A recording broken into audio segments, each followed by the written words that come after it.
Grabe, napakaganda sa Japan.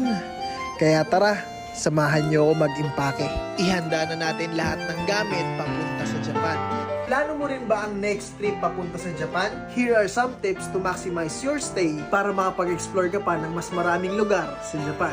Pupunta ka lang sa Japan Airlines Japan Explorer Pass website para ma-maximize mo yung mga lugar na pupuntahan mo sa Japan.